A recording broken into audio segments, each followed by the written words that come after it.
بسم الله الرحمن الرحيم. يا أيها الذين آمنوا أطيعوا الله وأطيعوا الرسول وأولي الأمر منكم فإن تنازعتم في شيء فردوه إلى الله والرسول إن كنتم تؤمنون بالله واليوم الآخر ذلك خير وأحسن تأويلا.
آپ مانتے ہو بھلا؟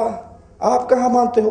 ابو جہل ابو لہب بیٹھا ہوا تھا، اس کی صوبیہ لونڈی دوڑتی ہوئی آئی اور اس نے آ کر کہا کہ اے سردار، تیرے یتیم بھتیجا پیدا ہوا ہے، تیرے بھائی عبداللہ کے گھر میں پیدا ہوا ہے۔ تو اس نے اپنی 2 انگلیوں کے اشارے سے یوں کر کے اس صوبیہ کو آزاد کر دیا خوشی میں۔ دیکھو وہاں بھی عید میلاد النبی نہیں مناتے اور ابو لہب عید میلاد النبی بنا رہا ہے اور اس جشن کے طور پہ صوبیہ کو آزاد کر رہا ہے۔ بلکہ بریک یہاں نہیں لگائی جھوٹ کھیلنے والوں نے، کہا ہمارے کسی نیک آدمی نے خواب کے اندر ابو لہب کو دیکھا۔ نیک آدمیوں کے خواب میں ابو لہب آتا ہے تو جہنم میں جل رہا تھا، لیکن اس کی ایک انگلی سے دودھ کی نہر نکل رہی تھی، اس کو پی رہا تھا، ایک انگلی سے شہد نکل رہا تھا، وہ اس کو چاٹ رہا تھا۔ کسی نے کہا کہ یہ کیا، آپ تو جہنم میں جل رہے ہو؟ کہا یہ وہ 2 انگلیاں ہیں جس سے میں نے نبی کی میلاد مناتے ہوئے اپنی لونڈی کو آزاد کر دیا تھا۔ میرا سارا جسم تو آگ کے اندر ہے لیکن 2 انگلیوں سے دودھ اور شہد آ رہا ہے۔ قربان جائیں، یہ جہنم کے اندر بھی دودھ اور شہد پلا رہے ہیں۔ آپ نہیں مانتے جشن میلاد النبی کو، حالانکہ ابو لہب نے منایا۔ ہم کہتے ہیں ہم مانتے ہیں کہ ابو لہب نے منایا، لیکن تھوڑی سی بات آپ بھی مان لو کہ آپ ابو لہب کی سنت پہ چل رہے ہو، ہم ابو بکر کی سنت پہ چل رہے ہیں۔ ابو لہب نے منایا، تم بھی اس کے پیچھے لگ کر مناؤ، لیکن ابو بکر نے نہیں منایا، ہم ابو بکر کے پیچھے چل کر نہیں مناتے۔ محفل نعت ہے، خوشبوؤں میں لدی ہوئی، میک اپ پہ لدی ہوئی، میک اپ سے سجی ہوئی عورت، نوجوان لڑکی، آج اسے کوئی روک کر تو دکھائے کہ تو گھر سے باہر نہ نکل، اسے کوئی کہے تو صحیح تو خوشبو لگا کے باہر جا رہی ہے، یہ کہے گی جشن عید میلاد النبی منانے کے لیے جا رہی ہوں۔ حالانکہ رسول اللہ تو فرماتے ہیں جو عورت خوشبو لگائے پھر اپنے گھر سے باہر نکلے، کسی نامحرم کے ناک تک اس کی خوشبو پہنچے، فَهِيَ زَانِيَةٌ زَانِيَةٌ زَانِيَةٌ، یہ زانیہ ہے۔ سوچئے کیا رسول اللہ صلی اللہ علیہ وسلم کے صحابی ابو بکر نے یہ جلوس نکالا، عمر نے نکالا، عثمان نے نکالا، علی و زبیر نے نکالا، طلحہ و معاویہ نے نکالا، حسن اور حسین نے نکالا؟ کیا اللہ کے نبی کے مکے کے ساتھیوں نے نکالا؟ اہل بدر نے نکالا؟ بیت رضوان والوں نے نکالا؟ بیت جنگ احد والوں نے نکالا؟ اہل مدینہ نے نکالا؟ انصار اور مہاجر نے نکالا؟ جب نہیں نکالا تو پھر یہ جملہ کیا صحابہ کو نہیں لگتا کہ جو اللہ کے نبی کے میلاد کا جشن نہیں مناتا، جلوس نہیں نکالتا، وہ کافر ہے، وہ شیطان ہے، وہ ابلیس ہے، وہ گستاخ رسول ہے؟ تو بتاؤ پھر رسول اللہ کے صحابہ کو کیا کہو گے؟ یہ جملہ چھوٹا نہیں ہے، یہ تکفیر کا جملہ ہے، یہ کفر کا جملہ ہے۔ بتاؤ پھر صحابہ کس کیٹیگری میں آئیں گے؟ تابعین نے جلوس نہیں نکالا، تابعین کو کیا کہو گے؟ تبع تابعین نے نہیں نکالا، ان کو کیا کہو گے؟ محدثین نے نہیں نکالا، ان کو کیا کہو گے؟ ائمہ دین نے نہیں نکالا، ان کو کیا کہو گے؟ خود امام ابو حنیفہ نے نہیں نکالا، اس کو کیا کہو گے؟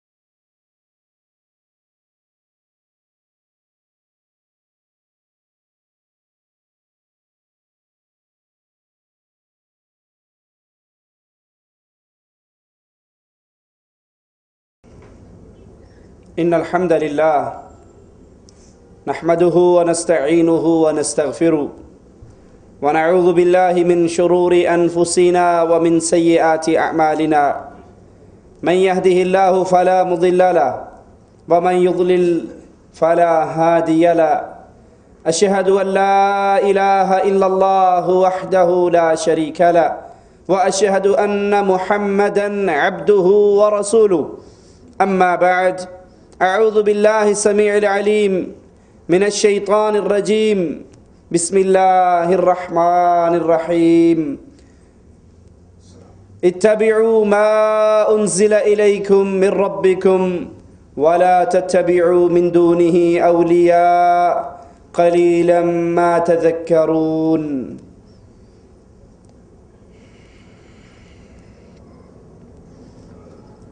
دین اسلام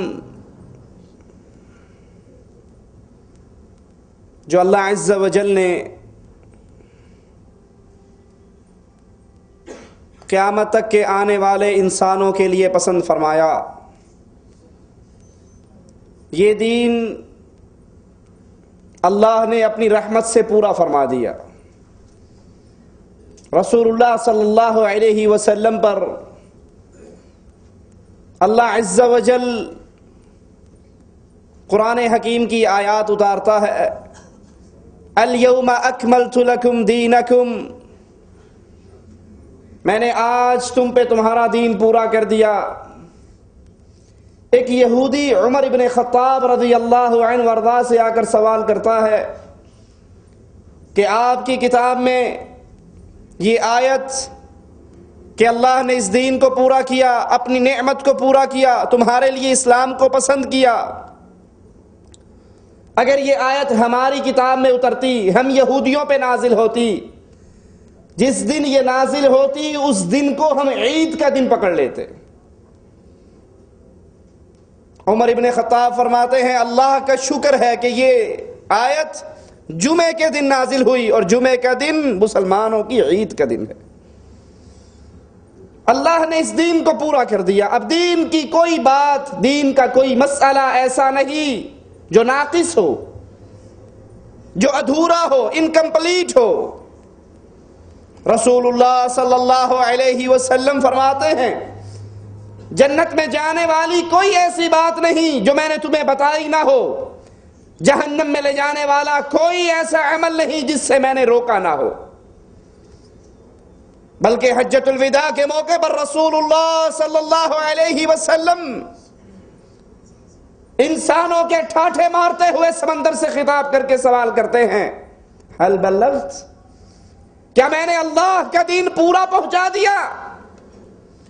سارے صحابہ فرماتے ہیں یک زبان ہو کر نعم یا رسول اللہ صلی اللہ علیہ وسلم۔ اللہ کے نبی علیہ السلام آپ نے دین کو پورا بیان فرما دیا، پوری امانت پہنچا دی۔ اللہ کے نبی آسمان کی طرف منہ کر کے کہتے ہیں یا ربی فاشہد، اے اللہ گواہ ہو جا، اسلام کی نعمت جو تو نے مجھے دی تھی وہ میں نے اپنی امت تک بیان کر دی۔ اب دین کی معاشرت ہو، انسان کی معیشت ہو، تجارت ہو، عبادت ہو، نکاح ہو، طلاق ہو، نماز ہو، روزہ ہو، حج ہو، زکوٰۃ ہو، دین کا ایک ایک مسئلہ رسول اللہ صلی اللہ علیہ وسلم بیان فرما گئے۔ اور اس کے ساتھ ساتھ ایک قانون اس کا اعلان بھی کر کے گئے، من عمل عملا لیس علیہ امرنا فہو رد، جس نے کوئی ایسا عمل کیا جو میری شریعت میں نہیں، میں نے بیان نہیں کیا، اللہ نے اس کا حکم نہیں دیا، میری سنت میں موجود نہیں ہے، وہ عمل کرنے والا مردود ہے، وہ عمل اللہ کے دربار میں قبول نہیں ہو سکتا، وہ عمل جو رسول اللہ صلی اللہ علیہ وسلم کی شریعت میں موجود نہ ہو۔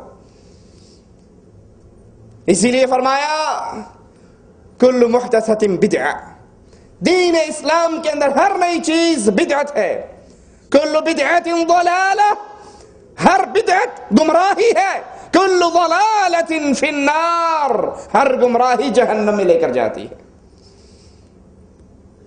اسی لیے رسول اللہ صلی اللہ علیہ وسلم فرماتے ہیں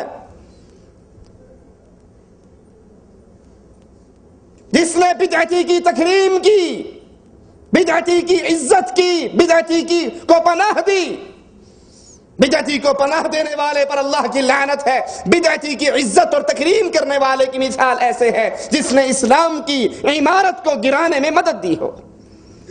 رسول اللہ صلی اللہ علیہ وسلم بیان فرماتے ہیں بدعتی سے اللہ توبہ کی توفیق کو چھین لیتا ہے، اس کے لیے توبہ کا دروازہ، اس کے لیے توبہ کی امید ختم ہو جاتی ہے۔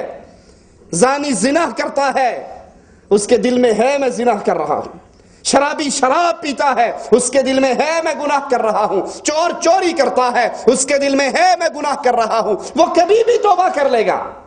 لیکن دین اسلام کے اندر بدعات کا اضافہ کرنے والا وہ گناہ سمجھ کے کرتا ہے یا ثواب سمجھ کے؟ وہ تو ثواب سمجھ کے کرتا ہے۔ جب اس کو یہ عقل ہی نہیں، یہ شعور ہی نہیں کہ میرا یہ عمل تو گناہ ہے، حرام ہے، دین میں اضافہ ہے، تو وہ توبہ کیسے کرے گا؟ وہ تو اس کو اجر و ثواب اور درجات کی بلندی سمجھ کے بیان کرتا ہے، عمل کرتا ہے۔ رسول اللہ صلی اللہ علیہ وسلم نے فرمایا ترکت فیکم امرین، میں نے دو چیزیں تمہیں دی ہیں، قیامت کی دیواروں تک تم کبھی گمراہ نہیں ہو سکتے اگر ان دو چیزوں کو تھامے رکھا، کتاب اللہ، ایک تو اللہ کی کتاب ہے، وہ سنتی، اور ایک محمد کریم صلی اللہ علیہ وسلم کی سنت۔ اس تمہید کو اپنے سامنے رکھیے کہ دین اسلام میں ہر وہ عمل جو قرآن میں موجود نہ ہو، حدیث رسول میں موجود نہ ہو، سنت مطہرہ خالی ہو، اس عمل کو جب ثواب سمجھ کے، اجر سمجھ کے کیا جائے، نیکی کی بنیاد پہ کیا جائے، وہ عمل انسان کو بربادی کی طرف لے جاتا ہے۔ اب آئیے غور کرتے ہیں، ربیع الاول کی آج 2 تاریخ ہے، ربیع الاول کا مہینہ شروع ہو چکا، اور اس مہینے کے اندر ہمارے معاشرے میں خاص طور پر بدعات کے وہ دروازے کھلتے ہیں، وہ بدعات کی جاتی ہیں، سنت پہ چھریاں چلتی ہیں، جشن عید میلاد النبی، بڑے بڑے پوسٹر لگتے ہیں، اشتہارات چھپتے ہیں، جھنڈیاں لگتی ہیں، اللہ کے نبی صلی اللہ علیہ وسلم کی آمد کا جشن ہے۔ اب آئیے سوچئے، اللہ کے نبی صلی اللہ علیہ وسلم کی آمد پہ جشن منانا، خوشیاں منانا، چراغاں کرنا، لائٹنگ کرنا، جھنڈیاں لگانا، دیگیں پکانا، خوشبوئیں لگانا، اگربتیاں سجانا، کرنے والا کیا سمجھتا ہے کہ اس سے ثواب ملتا ہے، نیکیوں میں اضافہ ہوتا ہے، درجات کی بلندی ہوتی ہے۔ اگر یہ دین ہوتا رسول اللہ صلی اللہ علیہ وسلم بیان کر کے جاتے، 40 سالہ زندگی نبی کی نبوت سے پہلے، 13 سالہ مکہ کی زندگی، 10 سالہ مدینہ کی زندگی، لیکن اللہ کے نبی علیہ السلام کی 63 سالہ زندگی کے اندر عید میلاد النبی کے جشن کا تصور بھی نہیں ہے۔ آئیے ذرا غور کرتے ہیں، عید میلاد النبی، اس کا معنی مفہوم کیا ہے؟ میلاد کا مطلب کیا ہے؟ میلاد کا معنی ہے کہ اللہ کے نبی علیہ السلام کب پیدا ہوئے، کہاں پیدا ہوئے۔ رسول اللہ صلی اللہ علیہ وسلم کی جائے پیدائش مکہ المکرمہ، جہاں پر اس وقت لائبریری بنی ہوئی ہے حرم کے قریب، مشہور و معروف یہی ہے کہ یہاں پر رسول اللہ صلی اللہ علیہ وسلم کی پیدائش ہوئی۔ اللہ کے نبی علیہ السلام کی پیدائش پر مختلف روایات، 12 ربیع الاول کی روایت بھی ہے، شیعہ حضرات 17 ربیع الاول کی روایت پیش کرتے ہیں، لیکن صحیح ترین روایات رسول اللہ صلی اللہ علیہ وسلم 9 ربیع الاول کو پیدا ہوئے۔ پیر کے دن صبح کے وقت 20 یا 22 اپریل 571 عیسوی میں، اور آپ کی وفات 12 ربیع الاول کو ہوئی، اس میں کوئی اختلاف نہیں۔ رسول اللہ صلی اللہ علیہ وسلم کی وفات 12 ربیع الاول کو ہوئی۔ یہ میلاد کا مفہوم اور معنی ہے۔ اللہ کے نبی کب پیدا ہوئے، اللہ کے نبی کہاں پیدا ہوئے، اللہ کے نبی کس دن پیدا ہوئے، اللہ کے نبی کی وفات کہاں ہوئی، کب ہوئی، یہ میلاد کا مفہوم ہے۔ رسول اللہ صلی اللہ علیہ وسلم کے اصحاب کرام، وہ دور جس کے بارے میں اللہ کے نبی صلی اللہ علیہ وسلم نے گارنٹی دی تھی، بہترین دور میرا، پھر میرے بعد آنے والوں کا، پھر میرے بعد آنے والوں کا۔ میلاد کا یہی مفہوم شروع سے لے کر معروف رہا۔ 7ویں صدی میں، یاد کرنا، 7ویں صدی میں، یعنی اللہ کے نبی صلی اللہ علیہ وسلم کی وفات کے ایک طویل عرصے کے بعد 7ویں صدی میں عید میلاد کی بدعت جو آج انڈیا، پاکستان، بنگلہ دیش کے بازاروں میں نظر آتی ہے، اس کا آغاز نہ اللہ کے نبی صلی اللہ علیہ وسلم کی نبوت سے پہلی زندگی میں، نہ مکہ کی زندگی میں، نہ مدینہ کی زندگی میں، نہ ابو بکر کی خلافت میں، نہ عمر کی خلافت میں، نہ عثمان کی خلافت میں، نہ علی کی خلافت میں، نہ حسن کی خلافت میں، نہ معاویہ کی خلافت میں، نہ یزید کی خلافت میں، رضوان اللہ علیہم اجمعین۔ یہ سارے خلافتوں کے دور اس بدعت سے خالی ہے، محفوظ ہے۔ اس بدعت کا آغاز 7ویں صدی ہجری کے اندر ہوا۔ موصل کا علاقہ، اربل کا بادشاہ ملک مظفر، سب سے پہلے ملک مظفر نے عید میلاد النبی کی یہ بدعت کا آغاز کیا۔ عید میلاد النبی کی بنیاد پر، اس ٹاپک پر سب سے پہلے لکھے جانے والی کتاب ابو الخطاب ابن دہیہ نے لکھی۔ یہ کتاب 7ویں صدی ہجری کے اندر، اس سے پہلے زمانہ پاک تھا اس بدعت سے۔ ابو الخطاب ابن دہیہ اربل کے بادشاہ کے سامنے پیش ہوتا ہے اس کتاب کو لکھ کر۔ جب اس نے سنا بادشاہ نے یہ بدعت بنائی ہے، اس نے بادشاہ کے لیے کتاب لکھ کر پیش کی، آپ نے جو عمل کیا ہے بڑا اچھا عمل ہے، بڑا ثواب ہوتا ہے، بڑا اجر ملتا ہے۔ بادشاہ نے خوش ہو کر اس کو 1000 اشرفیاں دی، اور اس کتاب کا نام التنویر فی مولد البشیر النذیر۔ بادشاہ نے میلاد منائی، پیٹو ملا نے کتاب لکھ کر پیش کر دی، آئیے اب ان دونوں کو، بادشاہ اربل شاہ مظفر، ابو الخطاب ابن دہیہ، ان دونوں کو لے کر ہم ائمہ کی عدالت میں چلتے ہیں، محدثین سے ان کے بارے میں سوال کرتے ہیں کہ یہ دونوں کتنے نیک لوگ تھے، ان کی عدالت کیسی تھی، ان کی صداقت کیسی تھی۔ علامہ جلال الدین سیوطی رحمہ اللہ اپنی کتاب میں لکھتے ہیں کہ ملک مظفر، جس نے جشن عید میلاد کی بدعت کو ایجاد کیا، اس نے عید میلاد کی ایک محفل سجائی جس کے اندر بکریاں بھون کے، مرغے بھون کے، حلوے کے پیڑے، بہترین دسترخوان، مرغے، بکرے، حلوے، پھیرنیاں سجی بھی، اور ناچنے گانے والے صوفیوں کو اکٹھا کیا۔ رسول اللہ صلی اللہ علیہ وسلم جس عمل سے ساری زندگی نفرت کرتے رہے، منع کرتے رہے، ساتھ سے اللہ کے نبی کو نفرت تھی، ساتھ سے رسول اللہ صلی اللہ علیہ وسلم نے منع کیا، لیکن اس بادشاہ مظفر نے اپنے دسترخوان پر صوفیاء کو بلایا، جنہوں نے باقاعدہ ڈانس کیا، ناچے گائے، قوالیاں ہوئی، دھمال بجے، ڈھول بجا، اور پھر مولویوں نے اپنے حلال کے لیے کئی دروازے کھولے ہوئے ہوتے ہیں. اگر کوئی ٹیلی ویژن کی اداکارہ کنجری ڈانس کرتی ہے تو مولویوں کے فتوی آ جاتے ہیں حرام ہے یہ ڈانس, گناہ ہے یہ کرنا. اور دربار کے اوپر جب موسیقی کی محفل ہوتی ہے, دربار کے اوپر جب قوالی ہوتی ہے تو بہترین ٹاپ کے ساز بجانے والے آتے ہیں اور پھر ملا وہاں پر ڈانس بھی کرتا ہے, بھنگڑے بھی ڈالتا ہے. اب چونکہ اس دربار کی اس موسیقی کی محفل کو قوالی کا مقدس نام دیا گیا ہے, اب یہاں پر ڈانس بھی کیا جائے تو وہ حرام نہیں ہوتا, بلکہ وہ ہوتا ہے جی آپ کو نہیں پتا ان پہ حال آ گیا ہے, یہ حال و بے حال ہو گئے ہیں. وہ صوفی ڈانس کرتے رہے محفل میلاد پر, اور یہ بادشاہ ملک مظفر بھی ان کے ساتھ مل کے ناچتا رہا. علامہ تاجد الفاقہانی فرماتے ہیں رحمہ اللہ, میلاد کی بدعت جھوٹ بولنے والوں نے اور اپنے نفس کی پرستش کرنے والوں نے اس کی ایجاد کی. یہ سنت رسول اللہ نہیں ہے, یہ صحابہ کا عمل نہیں ہے, یہ خیر القرون کے اندر ہونے والا کام نہیں ہے. علامہ ذہبی رحمہ اللہ فرماتے ہیں ابو الخطاب جھوٹی باتیں لوگوں میں مشہور کیا کرتا تھا. جس نے کتاب لکھی ابن دہیہ, یہ جھوٹ اپنے پاس سے بنا بنا کر گھڑ گھڑ کر معاشرے کے اندر مشہور کیا کرتا تھا.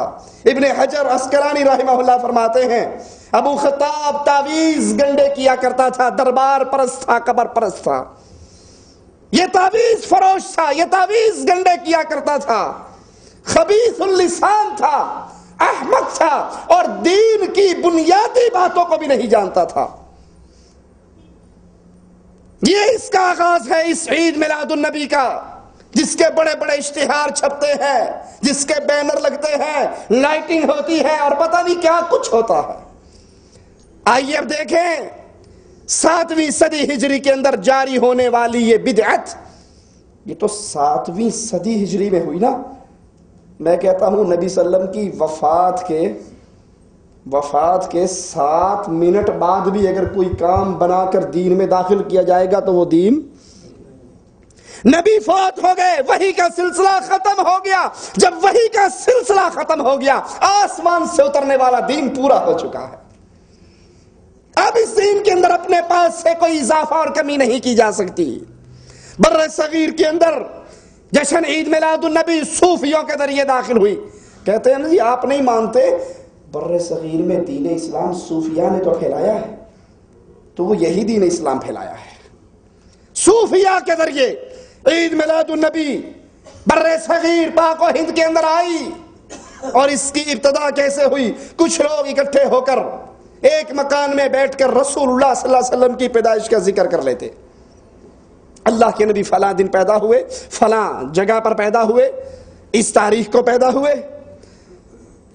پھر مرض بڑھتا گیا جوں جوں دوا کی. بدعت جب آتی ہے تو سنت اٹھ جاتی ہے. رسول اللہ صلی اللہ علیہ وسلم نے تو اس عمل سے روکا تھا کہ تم عیسائیوں کے پیچھے نہ چلنا. عیسائی اپنے نبی کے لیے کرسمس ڈے مناتے ہیں یا نہیں؟ کرسمس ڈے کون مناتا ہے؟ عیسائی. ہم اپنے نبی کا منا لیتے ہیں, تو ان کے ساتھ ساتھ چل رہے ہیں یا نہیں؟ اور مزے کی بات, تاریخ کا یہ اختلاف کہ نبی 9 ربیع الاول کو پیدا ہوئے یا رسول اللہ صلی اللہ علیہ وسلم 12 کو پیدا ہوئے, شیعہ روایات کے مطابق 17 کو پیدا ہوئے, یہ تاریخ کا اختلاف دلیل ہے کہ صحابہ نے اس عمل کو نہیں منایا. کیوں؟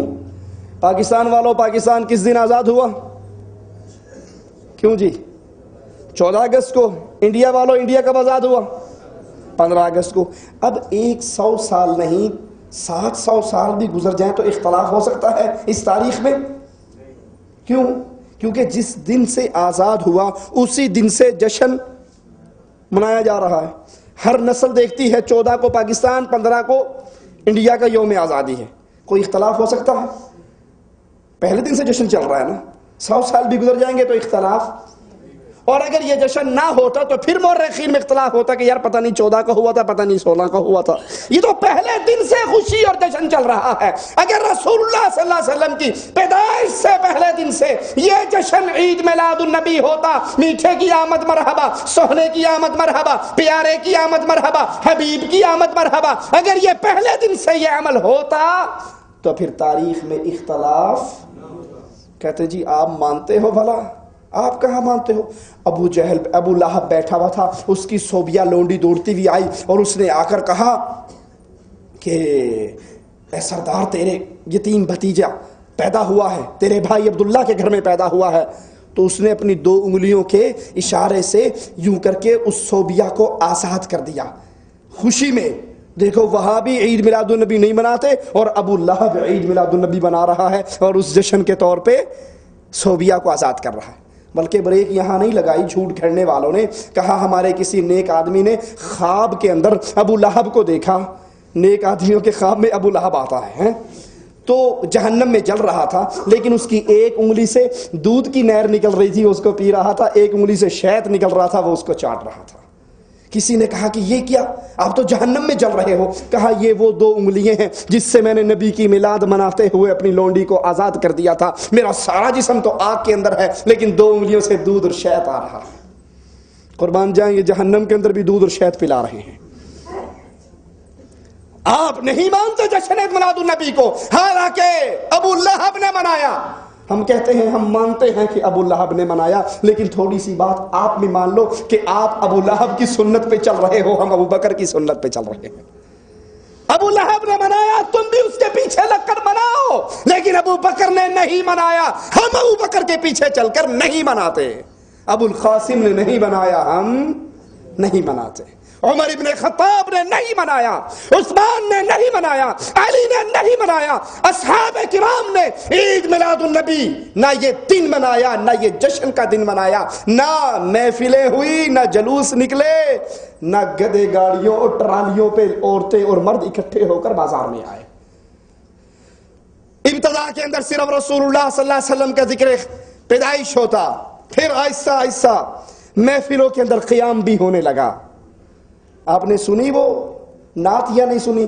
آگے تاج والے، دم بدم پڑھو درود، حضور بھی ہیں یہاں موجود۔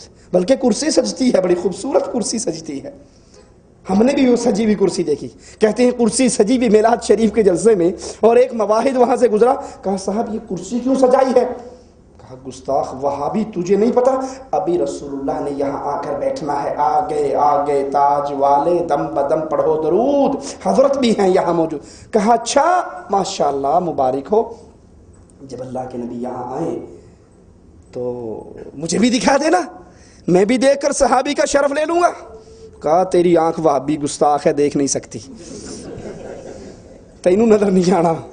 اس نے کہا ٹھیک ہے، میری آنکھ دیکھ نہیں سکتی، ٹھیک ہے، میں آنکھ بند کر لوں گا، میرا ہاتھ لگوا دے آج، میں آنکھیں بند کر لوں گا، میرا ہاتھ لگوا دینا کہ یہ رسول اللہ بیٹھے ہوئے۔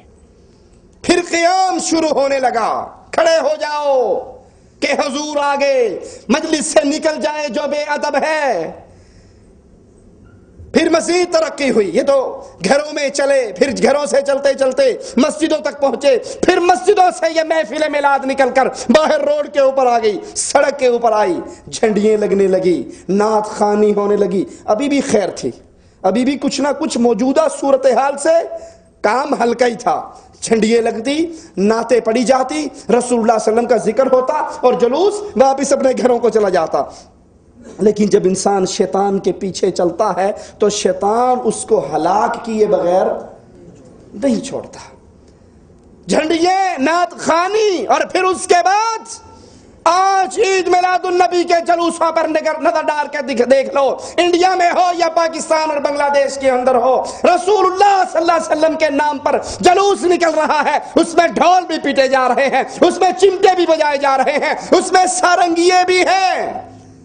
وہ کام، وہ سارنگیاں جو کنجروں کے ہاتھ میں تھی، وہ چمٹے جو کوٹھے والے بجایا کرتے تھے، وہ ڈھول جو مراسی بجایا کرتے تھے، آج وہ سارنگیے، آج وہ ڈھول، آج وہ کڑے، آج وہ چمٹے مولوی اور ملا بجاتا ہے اور نام رسول اللہ صلی اللہ علیہ وسلم کا لیتا ہے۔ اللہ کے نبی صلی اللہ علیہ وسلم اس عمل سے روک کر گئے، اللہ کے نبی اس عمل سے منع کر کے گئے۔ اللہ کے نبی صلی اللہ علیہ وسلم ساز سے نفرت کرتے تھے، ڈھول سے نفرت کرتے تھے، سارنگی سے نفرت کرتے تھے، لیکن نبی کے نام پر شیطان نے اس امت کو کیسے گمراہ کیا کہ جو عمل اللہ کے نبی کو پسند نہیں تھے، اس کی پیدائش کے دن وہی اعمال کیے جاتے ہیں۔ عورتیں باہر نکلتی ہیں. اللہ کی قسم میں نے اپنی گناہگار آنکھوں سے راولپنڈی کے اندر جلوس دیکھا. ایک کام سے ہم بھی بازار میں سے گزرے, جلوس نکل رہا ہے, بھڑکیلے لباس, میک اپ کیا ہوا نوجوان نوخیز لڑکیاں ہیں اور نوجوان لڑکے ہیں.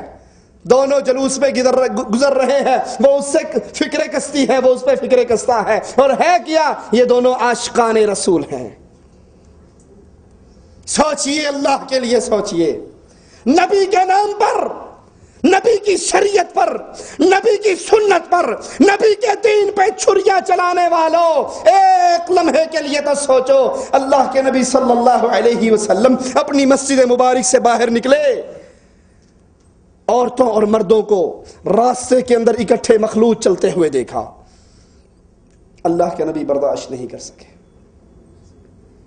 نماز ختم ہوئی, صحابہ باہر نکلے.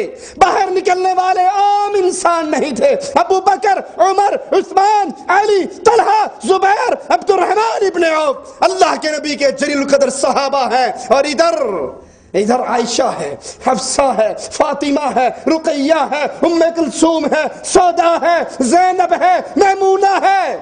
ادھر بھی عظیم الشان ایمان والے ہیں, ادھر ایمان والے ہیں, لیکن ان کا مخلوط اجتماع جو پردے میں چھپے ہوئے ہیں, جو چادروں میں چھپی ہوئی ہے, اللہ کے نبی کو پسند نہیں آتا. فرماتے ہیں عورتوں تمہیں کوئی حق نہیں راستے کے درمیان میں چلنے کا, تم دیواروں سے لگ کر چلا کرو, اور مردوں تم درمیان میں چلا کرو. اللہ کے نبی نماز ختم ہونے کے بعد مسجد سے نکلنے والے صحابہ اور صحابیات کے اختلاط کو پسند نہیں کرتے. اور آج اللہ کے نبی کی پیدائش کا نام لے کر ظالموں نے, دین کے مجرموں اور ڈاکوؤں نے ننگی عورتوں اور مردوں کو, نوجوان لڑکوں کو بازاروں کے اندر اکٹھا کر دیا. محفل نعت ہے, خوشبوؤں میں لدی ہوئی, میک اپ پہ لدی ہوئی, میک اپ سے سجی ہوئی عورت, نوجوان لڑکی. آج اسے کوئی روک کر تو دکھائے کہ تو گھر سے باہر نہ نکل. اسے کوئی کہے تو صحیح تو خوشبو لگا کے باہر جا رہی ہے, یہ کہے گی جشن عید میلاد النبی منانے کے لیے جا رہی ہوں. حالانکہ رسول اللہ تو فرماتے ہیں جو عورت خوشبو لگائے پھر اپنے گھر سے باہر نکلے, کسی نامحرم کے ناک تک اس کی خوشبو پہنچے, فَهِيَ زَانِيَةٌ زَانِيَةٌ زَانِيَہ, یہ زانیہ ہے, زانیہ ہے, زانیہ ہے. خوشبو لگی ہوئی عورت غیر مردوں کو اپنے طرح مائل کرنے والی, رسول اللہ صلی اللہ علیہ وسلم اس کے اس فعل پر اس کو زانیہ قرار دے رہے. اور آج امت محمدیہ, امت قرآن, امت اسلام, امت ایمان اپنی نوجوان بچیوں کو تیار کروا کے گھر سے نکال دیتی ہے, جاؤ تم بھی جشن عید میلاد النبی منا کر آؤ. عورتوں اور مردوں کا اختلاط. معاملہ صرف یہیں تک نہیں, ہم نے اپنی آنکھوں سے دیکھا.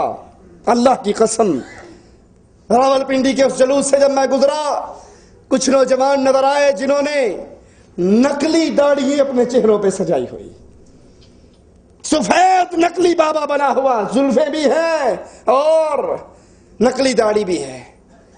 نقلی داڑھی سجی ہوئی. میں آپ سے سوال کرتا ہوں, اگر یہ نقلی داڑھی کوئی ہندو لگا کر آئے, کوئی عیسائی لگا کر آئے, کوئی کافر لگا کر آئے, آپ برداشت کرو گے؟ کیا کہو گے؟ یہ ہمارے رسول کی سنت کی توہین کر رہا ہے, یہ ہمارے رسول کی سنت کا مذاق اڑا رہا ہے, ہم اس کو برداشت نہیں کرتے. لیکن آج شیطان اللہ کے نبی کی سنت کا مذاق اس سے اڑواتا ہے جس نے بظاہر محبت کا چولا پہن رکھا ہے, اور حقیقت میں وہ کام وہ کر رہا ہے جو رسول اللہ کی محبت کی دلیل نہیں بلکہ آپ کے دین سے دشمنی کی دلیل ہے. نقلی داڑھییں, سنت سے مذاق. صرف داڑھی ہی نقلی نہیں, بیت اللہ کا ماڈل بنا ہوا, مسجد نبوی کا ماڈل بنا ہوا. لاہور کے اندر میں نے ایک جلوس میں سے گزرتے ہوئے دیکھا, گھر سے پائپ پانی کا لگایا ہوا, چند پتھر رکھے ہوئے, بیت اللہ کا ماڈل ہے, مسجد نبوی کا ماڈل ہے, اور تھوڑی سی ٹھیکری بنا کے اس میں پائپ ڈال کے اسے کہتے ہیں یہ زمزم کا چشمہ جاری ہو گیا, حالانکہ وہ اس ظالم کے گھر کی ٹونٹی کا پانی ہے. بیت اللہ کی توہین, مسجد رسول کی توہین, عورتیں اس بیت اللہ کو چومتی بھی ہیں، اس ماڈل کو چومتی بھی ہیں جو گھر میں بیٹھ کر کاغذ کپڑے کا بنا کر سجایا ہوا ہے، اس کو چومتی ہیں، اس پانی کو تبرک سمجھتی ہیں اور پورا نقشہ بیت اللہ کا اپنے گھر میں ہی بنا لیتی ہیں۔ کیا یہ اللہ کے نبی کے دین کی توہین نہیں؟ اس عمل کو ثواب سمجھنے والوں، اس عمل کو دین سمجھنے والوں، بتاؤ اگر یہ عمل دین ہوتا تو کیا رسول اللہ کے صحابہ اس پہ عمل نہ کرتے؟ اور معاملہ صرف اتنا ہی نہیں کہ یہ ظالم اپنے اس عمل کو دین سمجھتے ہیں، بلکہ معاملہ تو اس سے آگے ہے۔ ان کے جلوس، ان کے اشتہارات پہ لکھا ہوا ہوتا ہے آج آمد مصطفیٰ ہے، سوائے ابلیس کے سارے جشن منا رہے ہیں۔ پڑھا ہے یہ شعر؟ نہیں پڑھا؟ سوائے ابلیس کے سارے خوشیاں منا رہے ہیں، یعنی جس کو خوشی نہیں ہے، جو جشن عید میلاد النبی نہیں مناتا، وہ کافر ہے، وہ شیطان ہے، وہ ابلیس ہے، وگرنہ سارے جشن منانے کے لیے روڈ پر آ چکے ہیں۔ سوچئے یہ زہر سے بھرا ہوا تیر کہاں تک جاتا ہے۔ عید میلاد النبی کا جلوس نہ نکالنے والوں کو شیطان کہنا، ابلیس کہنا، کافر کہنا، گستاخ رسول کہنا، یہ جملہ کتنا خطرناک ہے اور کہاں تک اس کے زہر کی رسائی ہے، ذرا غور کی کبھی آپ نے؟ سوچئے کیا رسول اللہ صلی اللہ علیہ وسلم کے صحابی ابو بکر نے یہ جلوس نکالا؟ عمر نے نکالا؟ عثمان نے نکالا؟ علی و زبیر نے نکالا؟ طلحہ و معاویہ نے نکالا؟ حسن اور حسین نے نکالا؟ کیا اللہ کے نبی کے مکے کے ساتھیوں نے نکالا؟ اہل بدر نے نکالا؟ بیت رضوان والوں نے نکالا؟ بیت جنگ احد والوں نے نکالا؟ اہل مدینہ نے نکالا؟ انصار اور مہاجر نے نکالا؟ جب نہیں نکالا تو پھر یہ جملہ کیا صحابہ کو نہیں لگتا کہ جو اللہ کے نبی کے میلاد کا جشن نہیں مناتا، جلوس نہیں نکالتا، وہ کافر ہے، وہ شیطان ہے، وہ ابلیس ہے، وہ گستاخ رسول ہے؟ تو بتاؤ پھر رسول اللہ کے صحابہ کو کیا کہو گے؟ یہ جملہ چھوٹا نہیں ہے، یہ تکفیر کا جملہ ہے، یہ کفر کا جملہ ہے۔ بتاؤ پھر صحابہ کس کیٹیگری میں آئیں گے؟ تابعین نے جلوس نہیں نکالا، تابعین کو کیا کہو گے؟ تبع تابعین نے نہیں نکالا، ان کو کیا کہو گے؟ محدثین نے نہیں نکالا، ان کو کیا کہو گے؟ ائمہ دین نے نہیں نکالا، ان کو کیا کہو گے؟ خود امام ابو حنیفہ نے نہیں نکالا، اس کو کیا کہو گے؟ اگر یہ دین ہوتا، اگر یہ اسلام ہوتا، اگر یہ ایمان اور عقیدہ ہوتا، اگر یہ محبت کا طریقہ ہوتا، رسول اللہ صلی اللہ علیہ وسلم خود اس کی تعلیم دے کر جاتے، خود اس کی تعلیم دیتے، خود یہ سبق پڑھا کر جاتے۔ اللہ کے رسول صلی اللہ علیہ وسلم کے وہ صحابہ، سوچئے ذرا اللہ کے لیے، جو نبی کے لیے اپنی جان قربان کر دیا کرتے تھے، جو رسول اللہ صلی اللہ علیہ وسلم کے لیے کٹ مرنے کو اپنے لیے باعث اجر سمجھتے تھے، کہ عورت دوڑتی ہوئی آتی ہے، پوچھتی ہے کہ اللہ کے نبی کس حال میں ہے؟ جواب دینے والا کہتا ہے تیرا خامن شہید ہو گیا۔ وہ پھر پوچھتی ہے اللہ کے نبی کس حال میں ہے؟ دوسرا کہتا ہے تیرا بیٹا شہید ہو گیا۔ وہ کہتی ہے اللہ کے نبی کس حال میں ہے؟ تیسرا کہتا ہے تیرا دوسرا بیٹا بھی شہید ہو گیا۔ وہ کہتی ہے اللہ کے نبی کس حال میں ہے؟ جواب ملتا ہے تیرا ایک اور بیٹا شہید ہو گیا۔ وہ کہتی ہے اللہ کے نبی کس حال میں ہے؟ جواب ملتا ہے اللہ کے نبی خیریت سے ہیں، اللہ کے نبی صحت یاب ہیں، اللہ کے نبی محفوظ ہیں۔ اگر اللہ کے نبی صلی اللہ علیہ وسلم کو دیکھتی ہے اور زبان حال سے کہتی ہے اللہ کے نبی کائنات برباد ہو جائے، جب آپ کو میں دیکھتی ہوں آپ صحیح اور سلامت ہیں، آپ تندرست ہیں، آپ حفاظت سے ہیں، اللہ کی قسم میرے سارے غم دور ہو جاتے ہیں۔ اللہ کے نبی صلی اللہ علیہ وسلم فرماتے ہیں میں احد کے میدان میں دائیں دیکھتا ہوں، ایک عورت میری حفاظت کرتی ہوئی نظر آتی ہے، بائیں دیکھتا ہوں وہی ادھر لڑتی ہوئی نظر آتی ہے۔ ایک صحابی اللہ کے نبی کے سامنے کھڑے ہو جاتے ہیں، آپ کے اپنے سینے کو ڈھال بنا کے آپ کو اس کے پیچھے محفوظ کر لیتے ہیں۔ ابو بکر کہتے ہیں میں نے اس کے جسم پر لگے ہوئے زخموں کو دیکھا، اس دن اس کو 80 زخم لگے تھے۔ جو صحابی 80 زخم کھا سکتے ہیں، جو صحابی نبی کو بچاتے ہوئے اپنے بچوں کو کٹوا سکتے ہیں، بتاؤ وہ عید میلاد النبی کا جلوس نہیں نکال سکتے تھے؟ ان کے لیے سیویاں کھانا، بوتلیں پینا، جلوس نکالنا، گلے میں ہار ڈالنا یہ مشکل کام تھا؟ جنہوں نے کہا تھا اے نبی ہم اصحاب موسیٰ نہیں ہیں، اگر آپ اللہ کی قسم ہمیں کہو کہ اس سمندر میں چھلانگ مار دو، ہم ادھر آپ کی زبان مبارک سے جملہ پورا ہوگا، ادھر یہ کام کر گزریں گے۔ عورت دوڑتی ہوئی آئی تھی، کہا تھا اللہ کے نبی میرا خامن آپ کا صحابی، پہلی رات ہے، ابتدائی راتیں ہیں شادی کی، میرے ساتھ میرے حجرے کے اندر تھا، آپ نے منادی دینے والے کو بھیجا کہ آواز لگاؤ جو اللہ پر ایمان رکھتا ہے، قیامت پہ ایمان رکھتا ہے، وہ میدان جہاد کے لیے نکلے۔ اے اللہ کے نبی میرے خامن نے غسل کرنا بھی گوارا، آپ کا حکم سن کے دوڑ آئے، وہ شہید ہو گئے۔ اللہ کے نبی حنظلہ پہ تو غسل واجب ہے، نبی صلی اللہ علیہ وسلم اس کی لاش دیکھتے ہیں، لاش سے پانی کے قطرے گر رہے، فرماتے ہیں اللہ کی بندی خوش ہو جا، تیرے خاوند پر غسل واجب تھا، اس کو غسل آسمان والے کا فرشتے دے کر گئے ہیں، جو اللہ کے نبی کا حکم سن کے چند لمحوں کی تاخیر برداشت نہیں کر سکتے تھے۔ کیا یہ ممکن ہے کہ ان کے لیے عید میلاد النبی کا جلوس نکالنا مشکل تھا؟ گھوڑے باہر نکالنا مشکل تھے؟ یہ عمل سنت رسول اللہ صلی اللہ علیہ وسلم نہیں ہے، بلکہ یہ اللہ کے نبی کے دین میں اضافہ ہے، اور رسول اللہ صلی اللہ علیہ وسلم نے فرمایا کل محدثۃ بدعہ، ہر نئی چیز دین اسلام میں بدعت ہے، کل بدعۃ ضلالہ، ہر بدعت گمراہی ہے، کل ضلالۃ فی النار، ہر گمراہی انسان کو جہنم میں لے کر جاتی۔ لیکن آئیے ذرا یہاں پر ایک اور پردہ اٹھاتا جاؤں۔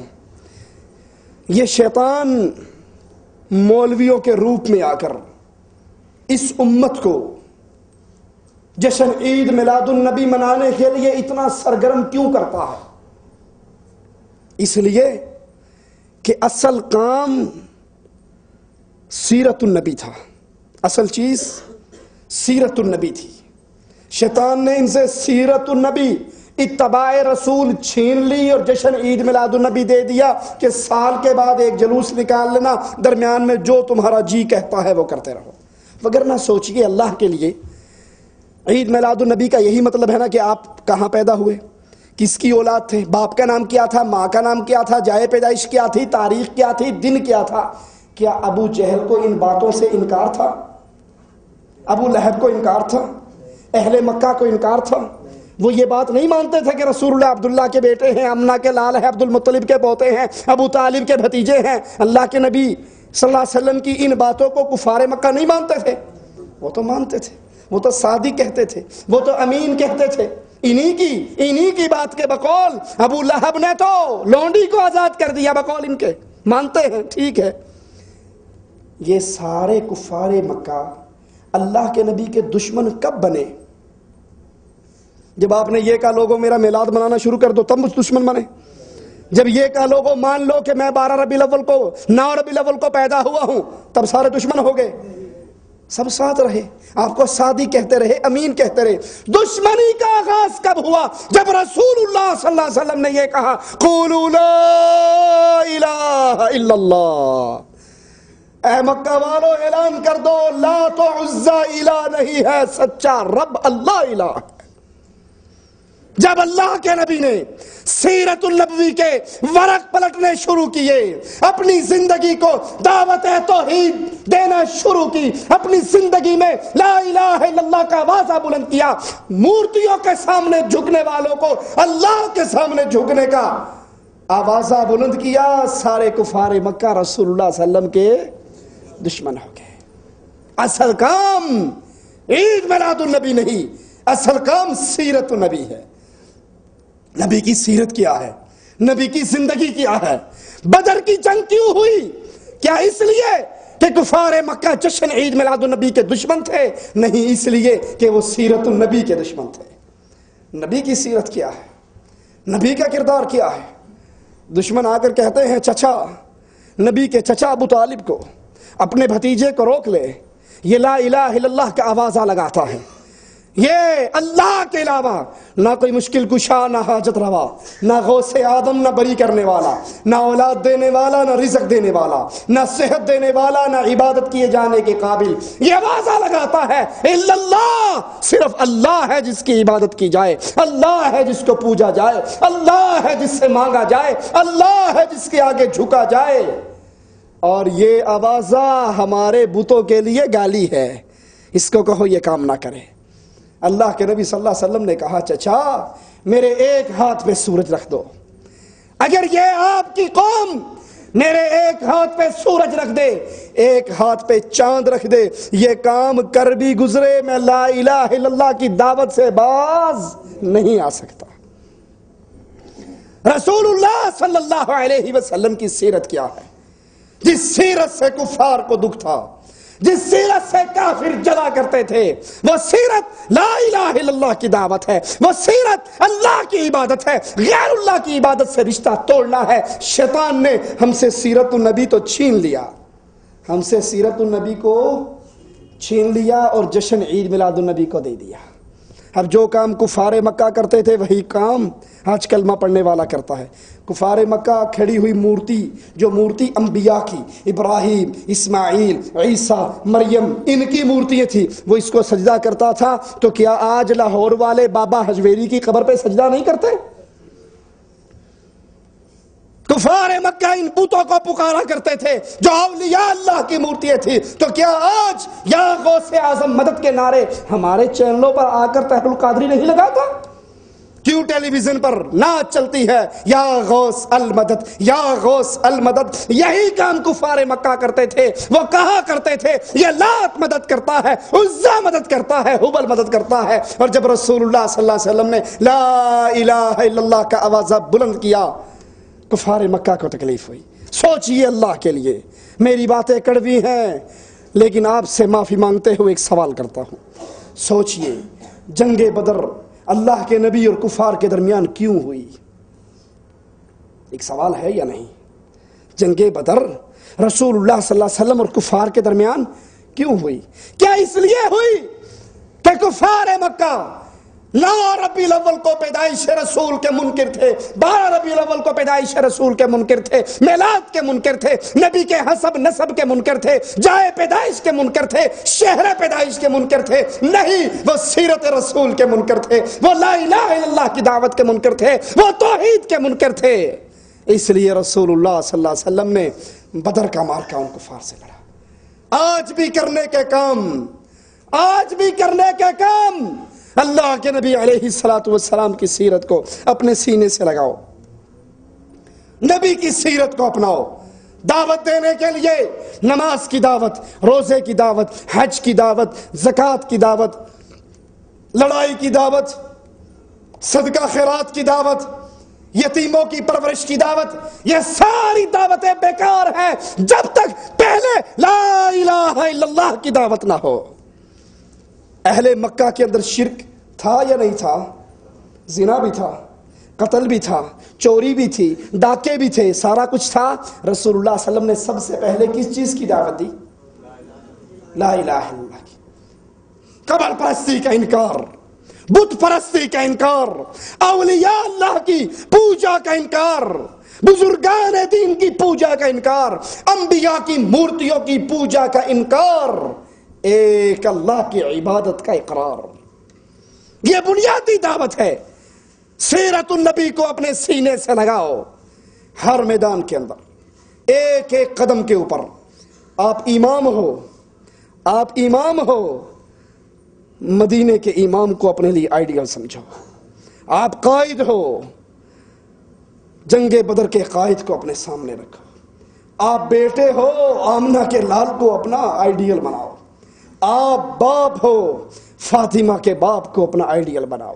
آپ استاد ہو، اصحاب صفہ کے استاد کو اپنا آئیڈیل بناؤ۔ آپ شہنشاہ بادشاہ ہو، ملک کے صدر ہو، ملک کے صدر ہو، ملک کے بادشاہ ہو، ملک کے امیر ہو، تو مدینے کے بادشاہ کو اپنے سامنے رکھو، مدینے کے حکمران کو اپنے سامنے رکھو، مدینے کے لیڈر کو اپنے سامنے رکھو. آپ زندگی کے جس فیلڈ میں ہو, ہر فیلڈ کے اندر آئیڈیل محمد الرسول اللہ صلی اللہ علیہ وسلم. ہر فیلڈ کے اندر. کوئی تاجر ہے, خدیجہ کے تاجر کو دیکھے. کوئی میدان ایسا نہیں جس میں اللہ کے نبی علیہ الصلوۃ والسلام آپ کے لیے اور ہمارے لیے نمونہ نہ ہو, آپ کے لیے اور ہمارے لیے رہبر نہ ہو, آپ کے لیے اور ہمارے لیے قدوہ نہ ہو, اسوہ حسنہ نہ ہو. ہر میدان کے اندر. اور پھر رسول اللہ صلی اللہ علیہ وسلم کی حدیث کو اپنے دل میں اتار لو. فرمایا من احب سنتی فقد احبانی ومن احبانی کان معی فی الجنہ. جو میری سنت سے محبت کرتا ہے وہ رسول اللہ صلی اللہ علیہ وسلم سے محبت کرتا ہے, اور جو اللہ کے نبی کی سنت سے محبت کرتا ہے وہ جنت میں رسول اللہ کے ساتھ یوں ہوگا. یہ عید میلاد النبی کا جشن, یہ جلوس, یہ بدعت ہے, حرام ہے, گناہ ہے, زندگی کو برباد کر دینے والا عمل ہے. نہ خود شریک ہو, نہ بچوں کو شریک ہونے دے, نہ عورتوں کو باہر نکلنے دے. اگر یہ عمل دین ہوتا, اس کا ذکر رسول اللہ صلی اللہ علیہ وسلم کی شریعت میں موجود ہوتا. اور ویسے بھی اگر غور کریں, عقل کے بھی خلاف ہے. لوگوں کے بنائے ہوئے عقیدوں پر بھی غور کریں تو یہ جلوس ان کے عقیدوں سے ٹکراتا ہے. کیسے؟ کیوں ٹی وی پہ سن لیں آج کل آپ, وہ قادری صاحب کی نعت لگی ہوتی ہے, میٹھے کی آمد مرحبا, پیارے کی آمد مرحبا, مدنی کی آمد مرحبا. اب سوچئے آمد کس کی ہوتی ہے؟ جو پہلے سے موجود, بولو, جو پہلے سے موجود نہ ہو, اب یہاں نہیں ہے اور پھر ان کی آمد ہو گئی, اسی کی آمد کو مرحبا کہا جائے گا. اور ان حضرات کا عقیدہ کیا ہے کہ اللہ کے نبی کا نور کب سے ہے؟ اللہ کے نبی کا نور ایک ستارے میں کب سے ہے؟ جب نہ زمین تھا, نہ آسمان تھا, نہ آدم تھا, کچھ بھی نہیں تھا. اللہ نے اپنے نور سے, آپ نے نہیں سنا الصلاۃ والسلام علیکہ یا نور من نور اللہ, اللہ نے اپنے نور سے رسول اللہ کا نور پیدا کیا. جب کچھ نہیں تھا تو نبی کا نور تھا. ہے نبی تو شروع سے ہے, تو آمد کس بات کی؟ اگر تم 9 ربیع الاول کو یا 12 ربیع الاول کو جشن آمد رسول مناتے ہو تو اللہ کے لیے سوچو. تمہارا اپنا عقیدہ ہے کہ جب کچھ نہیں تھا رسول اللہ تھے, تو آمد تو اس کی ہوتی ہے جو پہلے نہ ہو. اچھا, ابھی سٹیکر بڑے خوبصورت چھپے ہوئے ملیں گے آپ کو دعوت اسلامی کے. سنا ہے ہر عاشق کے گھر تشریف لاتے ہو, ہمارے گھر میں بھی ہو جائے چراغاں یا رسول اللہ. سنا ہے ہر عاشق کے گھر تشریف لاتے ہو. تشریف کون لاتا ہے؟ جو موجود, بولو, جو موجود نہ ہو وہی تشریف لاتا ہے, اور جو پہلے سے موجود ہو وہ تشریف نہیں لایا کرتا. دوسرے عقیدے پہ غور کرو. آگے آگے تاج والے, یہ الگ بات ہے کہ عام آدمی اٹھ کر دیکھتا ہے, کہہ رہے آگے آگے کہاں آگے یار, نظر تو کہیں بھی نہیں آئی. وہ زبان حال سے نعت خان کہتا ہے کہ بے وقوف, تجھے پاگل بنانے کے لیے ہم نے تو شعر میں بات سمجھا دی تھی کہ آ گئے آ گئے تاج والے, تو سمجھا ہی نہیں, ہم نے تو بتا دیا تھا کہ آئے گئے, اور کھانے پینے کا حلوے کے لیے ہمارا پیٹ شریف آگے ہے, جو دینا ہے ہمیں دو. نبی تو آ کے چلے بھی گئے. آگے تاج والے, دم بدم پڑھو درود, حضرت بھی ہیں اب یہاں موجود. تو سوچو, سنا ہے ہر عاشق کے گھر میں تشریف لاتے ہو, ہمارے گھر میں بھی ہو جائے چراغاں یا رسول اللہ. تشریف وہ لاتا ہے جو موجود نہ ہو. آگے آتا وہ ہے جو پہلے موجود نہ ہو. کرسی اس کے لیے خالی سجا کے رکھی جاتی ہے جو ابھی محفل میں نہ آیا ہو. اور تمہارا عقیدہ ہے کہ رسول اللہ حاضر ناظر ہیں, ہے یا نہیں ہے؟ عقیدہ ہے کہ اللہ کے نبی حاضر ناظر ہیں. جو حاضر ناظر ہو, کیسے حاضر ناظر؟ کبھی غور کیا آپ نے؟ بریلویوں کے بہت بڑے عالم تذکرہ غوثیہ کے اندر, غوث علی شاہ قلندر قادری اس مولوی کا نام ہے, اس کی کتاب ہے تذکرہ غوثیہ. صفحہ نمبر بھی لکھ لو, کسی سے بات ہو تو بتا سکو. 290 صفحہ نمبر پر, جو مشتاق بک کارنر اردو بازار نے شائع کی ہے, اس پہ لکھتے ہیں نبی کی حاضر ناظر ہونے کی دلیل کتنے حاضر ناظر ہیں. کہ آپ نے پوچھا جبرائیل وحی کہاں سے لاتے ہو؟ کہا سدرۃ المنتہا پہ رک جاتا ہوں، وحی کی آواز آتی ہے، لا کے آپ کو پہنچا دیتا ہوں. کہا کبھی دیکھا ہے کہ اوپر کون بیٹھ کر وحی کرتا ہے؟ کہا کبھی نہیں دیکھا. کہا اس دفعہ جاؤ ذرا دیکھنا کہ اوپر وحی کون کر رہا ہے. جبرائیل آواز کے پیچھے پیچھے چلنا شروع ہو گئے، چڑھتے گئے اور جب عرش پہ پہنچے تو کیا دیکھتے ہیں؟ خود رسول اللہ عرش پہ بیٹھ کر وحی کر رہے ہیں. جبرائیل نے وہیں کھڑے کھڑے مدینے میں جاتی ماری تو دیکھا مدینے کے اندر مسجد نبوی میں رسول اللہ بیٹھے ہوئے ہیں. عرش پہ دیکھا پھر رسول اللہ، فرش پہ دیکھا پھر رسول اللہ. کہتا مجھے نہیں پتا تو او ہے او تو ہے تو او دے وچوں او تیرے وچوں مینوں. اتنے حاضر ناصر اللہ کے نبی. عرش پہ جاؤ تو وہاں ہے، فرش پہ آؤ تو وہاں ہے، ہر جگہ اللہ کے نبی ہے. آپ کا عقیدہ ہے کہ رسول اللہ صلی اللہ علیہ وسلم حاضر ناظر ہیں. تو ایک سوال، جب نبی صلی اللہ علیہ وسلم حاضر ناظر ہوں تو پھر تم یہ کیوں کہتے ہو کہ ہمارے گھر میں بھی ہو جائے چراغاں یا رسول اللہ؟ وہ تو پہلے سے تمہارے گھر میں موجود ہیں. یہ تم کیوں کہتے ہو آگے آگے تاج والے؟ نبی تو پہلے سے عید میلاد النبی کی محفل میں موجود ہیں. پھر یہ طاہر القادری صاحب میڈیا پہ آ کر کیوں کہتے ہیں کہ اللہ کے نبی کراچی میں آئے تھے اور میں نے استقبال کیا تھا اور پھر آپ نے کہا تھا میں ناراض ہو کر جا رہا ہوں کیونکہ میرا استقبال کرنے کے لیے کوئی نہیں آیا. آتا تو وہ ہے جو ہونا. تمہارا عقیدہ تو یہ ہے کہ نبی حاضر ناظر ہے. جو حاضر ناظر ہو وہ آیا، جو پہلے سے موجود ہو وہ پیدا نہیں ہوا کرتا. میٹھے کی آمد مرحبا کھانے کا ڈھونگ ہے. اور ایک اور بات سمجھا دوں، میں مثال دے کے سمجھاتا ہوں. میں آپ کے سامنے کھڑا درس دے رہا ہوں. اگر میرے شیخ، میرے استاد، میرے بزرگ آ جائیں جنہوں نے مجھے پڑھایا لکھایا تو کیا خیال ہے ان کو بٹھا کر میں درس دیتا ہوا اچھا لگوں گا؟ شیخ کے ہوتے ہوئے، استاد کے ہوتے ہوئے کہ دیکھو یار استاد بیٹھا ہے اور یہ شاگرد درس دے رہا ہے، ٹھیک ہے، پھر استاد کو بٹھایا جاتا ہے. یہ تو ایک عام چھوٹی سی مثال. نبی کی مثال اس سے بہت اعلیٰ. رسول اللہ کی موجودگی میں کوئی اور امام بن سکتا ہے؟ اللہ کے نبی کی موجودگی میں کوئی اور قیادت کر سکتا ہے؟ معراج کے موقع پہ اللہ کے نبی صلی اللہ علیہ وسلم نے دیکھا تھا بیت المقدس میں لوگوں کے اجتماع کو. کون لوگ ہیں؟ کہا اب سے پہلے گزرنے والے انبیاء ہیں، آدم، ابراہیم، اسماعیل، عیسیٰ، موسیٰ علیہم السلام. کھڑے کیوں ہیں؟ نماز پڑھنی ہے. پڑھتے کیوں نہیں؟ امام کی انتظار ہے. امام کون بنے گا؟ جبرائیل کندھے سے پکڑ کے نبی کو مصلی پہ کھڑے کر کے زبان حال سے اعلان کرتا ہے آدم سے لے کے عیسیٰ تک سارے نبی ہوں. محمد کی موجودگی میں کوئی اور مصلی امامت پہ چڑھ سکتا نبی ہو، کوئی اور امام نہیں بن سکتا.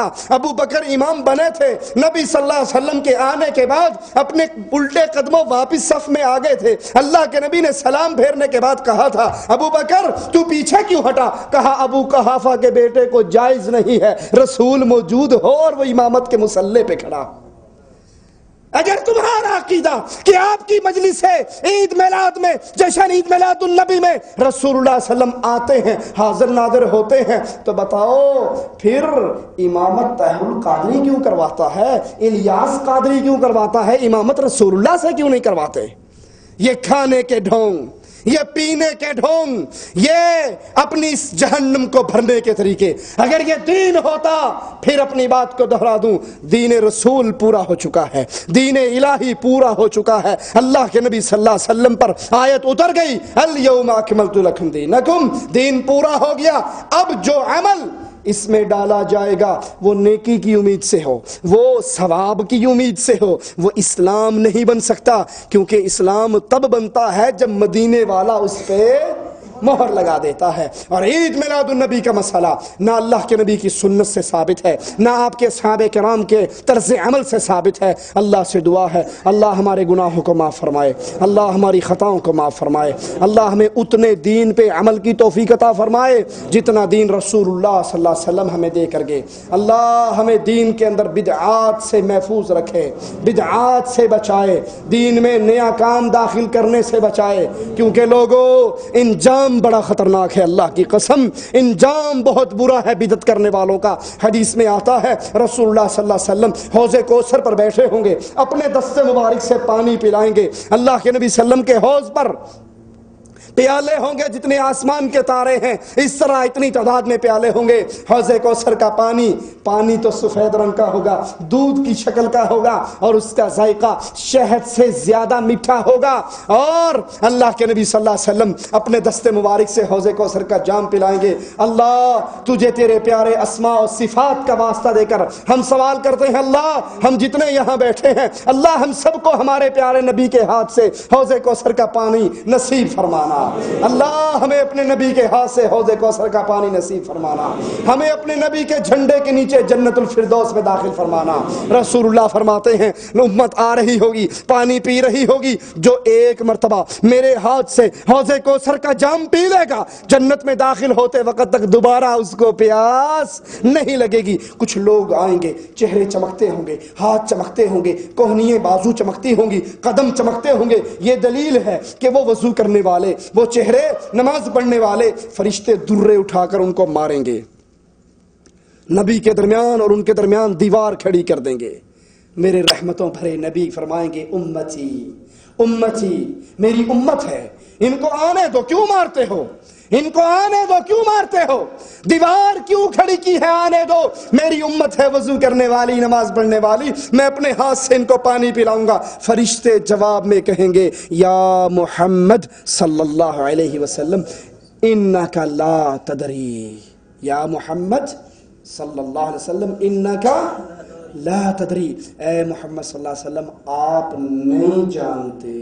آپ کیا خیال ہے؟ فرشتے بھی سارے وہابی ہیں، فرشتے بھی سارے وہابی ہیں۔ فرشتے کہیں گے آپ نہیں جانتے، حالانکہ نبیوں کو تو علم غیب ہوتا ہے۔ فرشتے پھر کیوں کہہ دیں گے آپ نہیں جانتے؟ آپ نہیں جانتے ما احدثوا بعدک، آپ کے مر جانے کے بعد۔ لگتا ہے فرشتے پکے وہابی ہیں، کیونکہ نبی مرے ہوئے، اور جو نبی کو مرا ہوا کہے وہ تو گستاخ ہے۔ اگلا درس انشاءاللہ ہم وفات رسول پہ ہی دیں گے انشاءاللہ۔ اللہ نے زندگی دی اور بتائیں گے نبی کو مردہ کہنا توہین ہے یا نہیں۔ فرشتے کہہ رہے ہیں اے نبی آپ نہیں جانتے ما احدثوا بعدک، آپ کے مر جانے کے بعد، دنیا چھوڑ جانے کے بعد، دنیا سے اٹھ جانے کے بعد انہوں نے آپ کے دین میں کیا کیا اضافہ کیا، کیا کیا بدعات شامل کی، آپ نہیں جانتے۔ اللہ کے نبی کیا فرمائیں گے؟ سحقن سحقن سحقن لمن غیر بعدی، جس نے میرے بعد میرے دین کو بدل ڈالا، آج محمد کی آنکھوں سے دور کر دو۔ اللہ ہمیں ان بد نصیبوں میں شامل نہ فرمانا، اللہ ہمیں ان اہل بدعت میں شامل نہ فرمانا، اللہ ہمیں ان بد نصیبوں اور بد بختوں کے اندر شامل نہ فرمانا جن کے بارے میں نبی کہیں گے ان کو میری نگاہوں سے دور کر دو۔ اللہ ہمیں ان میں شامل فرمانا۔ ہمارے عمل تو ایسے نہیں، لیکن تیری رحمت بڑی وسیع ہے مولا، ہمیں ان میں شامل فرمانا جس سے تو راضی ہوا اور وہ تیرے پاس اس حال میں آئے کہ تو ان سے راضی ہوا، وہ تجھ سے راضی ہوئے۔ اقول قولی ھذا واستغفر اللہ لی ولکم ولسائر المسلمین فاستغفروہ انہ ھو الغفور الرحیم۔